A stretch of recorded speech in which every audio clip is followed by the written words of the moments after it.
Antes eu chutava, a gente ficava brincando lá, ficava chutando, tal, isso, aquilo, quando era moleque, mas o Rio Branco de Americana foi onde realmente a gente colocava a barreira, onde tinha um goleiro ali e tal, e aí foi onde a gente realmente começou a aperfeiçoar essa batida, porque bater na bola eu sempre batia muito bem, né? Tinha uma boa pegada, um bom chute.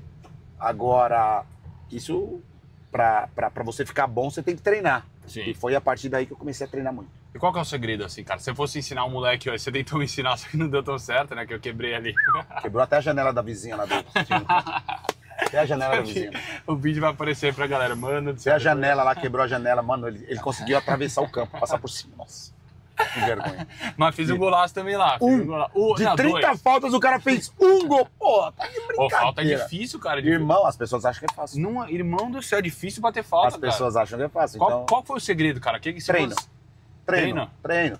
E você tem alguma coisa que você faz na falta que não pode faltar, assim, cara? Sempre antes você tem que fazer aquela coisa que é o que faz dar certo? Ah, cara, pô, eu sou meio supersticioso, né? Você é? É.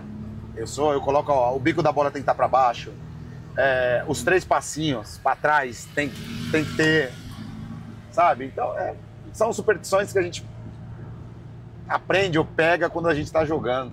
E isso e eu levei pro resto da minha vida. Existe técnica, assim? Existe técnica, cada batedor tem o seu perfil, tem o seu jeito. Como que é o seu, cara? O que você faz? O meu é bico pra baixo, 3 passos pra trás, que pra mim tá perfeito, mas cada batedor, o cara tem que ver o que é melhor pra ele. Sim. A minha técnica, de repente a minha técnica de bater falta não é a mesma que a tua.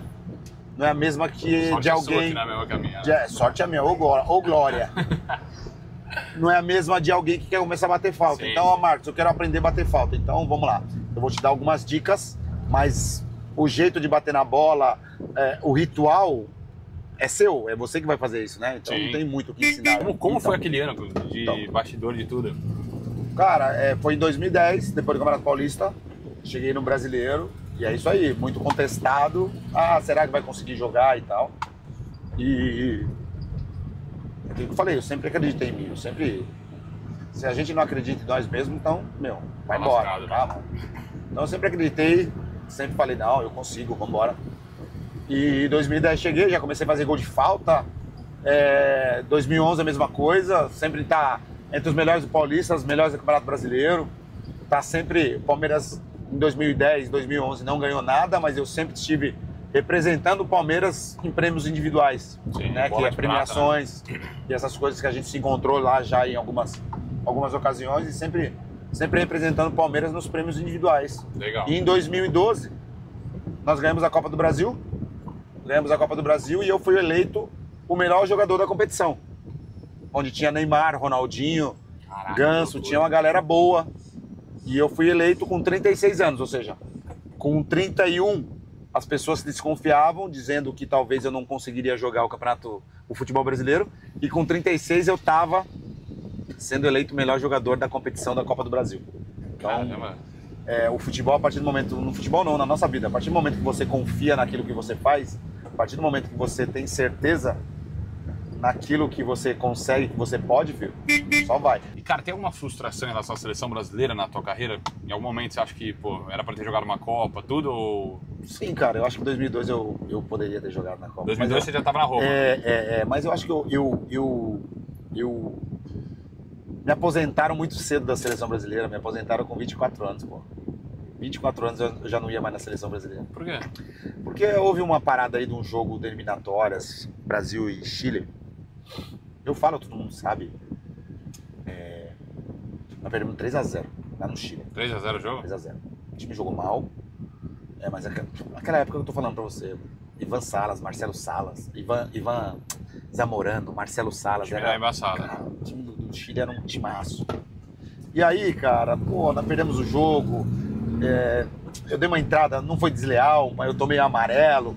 Aí tinha Galvão Bueno, que não, né, interferia muito, tinha muita força na seleção brasileira pelas suas narrações e tal.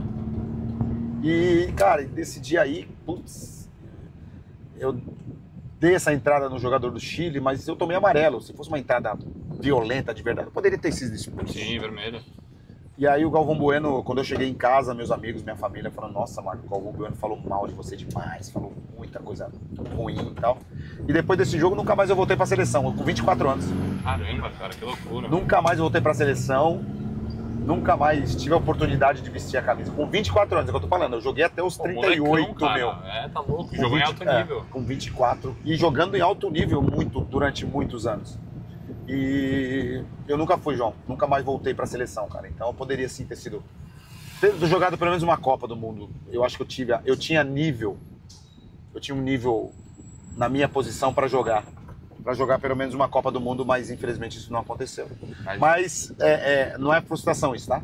Sim. Porque muitas vezes as coisas não dependem da gente. Não dependia de mim ser convocado para a seleção. Você sabe que você fez o seu melhor, Exato, né, cara? sempre. Todos os times onde eu fui, eu sempre me dediquei, sempre fui referência, sempre tentei ser um exemplo para a molecada, para que elas pudessem, quando tivessem a minha idade, olhar assim e falar, cara, você foi fera, valeu a pena. Então, foi legal, minha carreira foi muito boa, eu agradeço a Deus por ter saído de um barraco de madeira, de uma favela e ter chegado onde eu cheguei, meu.